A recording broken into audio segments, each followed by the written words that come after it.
nós precisávamos disciplinar um pouco a nossa equipe com relação à questão de fechar ou fechar a porta em determinado momento. A gente via aquela disciplina, a gente já conhecia, deixa. Quando chegou na lição própria, nós discutimos em que condição. O grupo entendeu que tinha que tomar disciplina. E eu falei, ó, não padre, não é xerifão, não. O grupo entendeu, discutiu e entendeu. Essa leitura anterior, as pessoas entendem porque você no livro vê a indicação dela. Então é um livro que tira do dirigente muitas dificuldades. Só que ocorre uma coisa interessante. Se vocês olharem esse livro, manual dele, eu chamo ele de manual, porque ele, na verdade, é a estrutura dele de manual. Ele manualiza. Se vocês olharem, ele tem 73 capítulos. Estudando um a cada reunião, mais de 15 minutos. Você fazer isso, 15, 20 minutos no máximo. E se você também precisar passar disso, você quebra o capítulo em mais de uma semana. 73 semanas, você está em um ano e meio.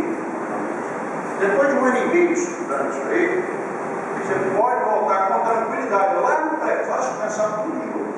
Você sabe há quanto tempo eu venho estudando esse livro, do prefácio ao final?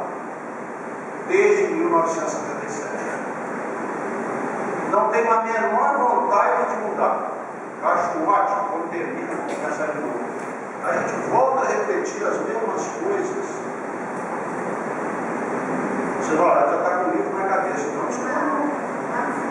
Muita coisa volta. Fala, Deus.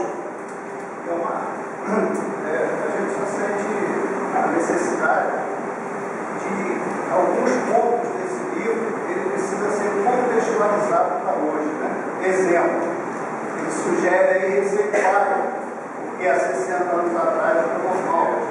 Ele sugere o acolhimento na reunião mediúnica do obsediário, porque na época nós não tínhamos tudo isso que nós temos. Por exemplo, hoje aqui está acontecendo esse seminário, mas está acontecendo uma reunião mediúnica no mesmo momento na rádio, né? Então, em alguns pontos, a contextualização da época que foi tratada, né, com a época que foi. Ok, valeu, muito bom isso. Por quê? Nós temos que nos educar no seguinte: nós falamos, mas pouco para fora, não é frente. A gente fala que a doutrina espírita tem 3 aspectos: tá? Ciência, filosofia, religião, ou religião, enquanto a lá. Só que quando a gente fala de ciência, a gente não reflete o que a gente está falando. Ciência espírita, mas é ciência. E algumas pessoas querem dogmatizar o espiritismo. Gente, ciência, a própria palavra diz, ela tem um caráter evolutivo. Você vai adotando procedimentos, vai analisando, e vai revendo, e vai ampliando. Isso é natural. Então, muito bem lembrado.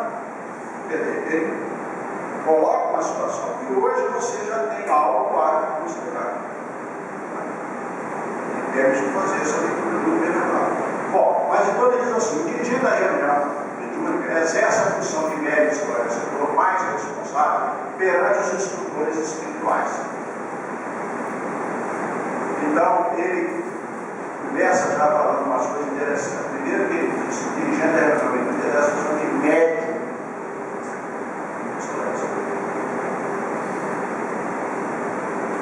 Essa palavra é muito importante. Quem que é, nesse caso, o médico esclarecedor? Ele não deve, você não vê claramente isso, não só aí como outras literaturas, ele não deve exercer a função de médico esclarecedor. Fala de médico esclarecedor. Médico esclarecedor, basicamente, ele vai trabalhar com um tipo de mediunidade, que é a inspiração. Podemos chegar à intuição. Alguém pode dizer assim: mas qual a diferença de inspiração e intuição? Algumas pessoas não veem a diferença, nós vemos, porque nós aprendemos isso no parâmetro, gostamos da definição do parâmetro. O médium inspirado, ele pode avançar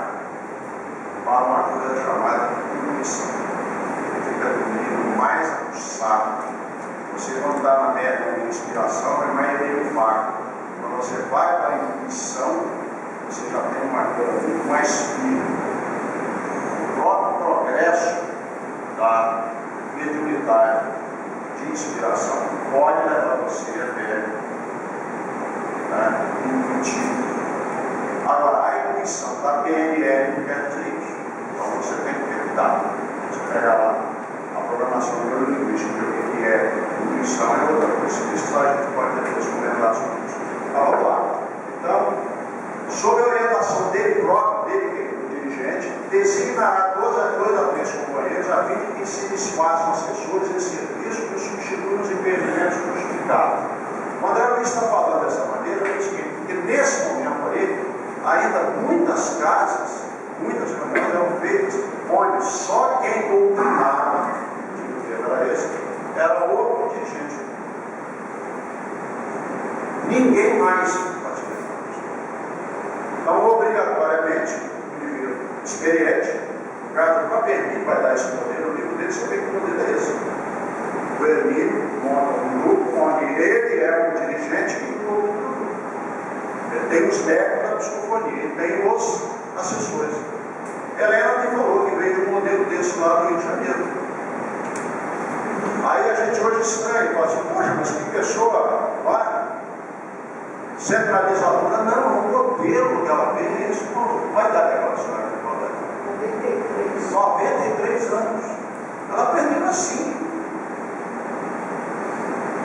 Mas o André Luiz, então, devagar,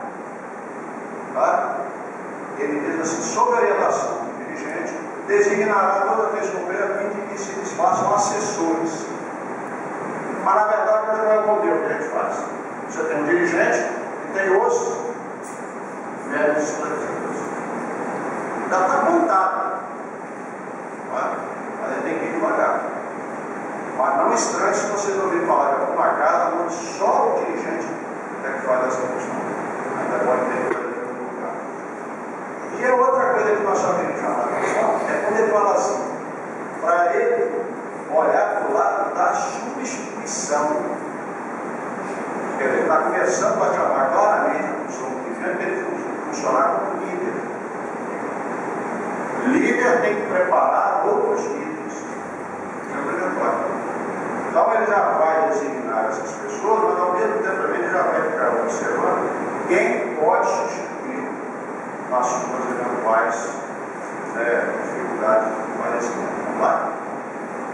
No capítulo 24, ele começa especificamente a falar da função do esclarecedor, está mais referido ao dirigente. Agora somos esclarecedores do modo geral.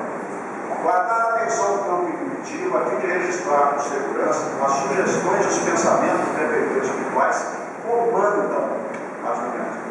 Quando a gente começa nessa reunião, com algumas exceções, a gente não tem essas noções muito claras. A gente chega a pensar que a gente é meio psicólogo, a gente chega a achar que a gente que vai resolver o problema do espírito. Ficamos gastando muito fosfato pensando em usar só a parte racional nossa para poder elucidar o diálogo. Só depois de um certo tempo é que a gente vai vendo que tem esse caminho da evolução.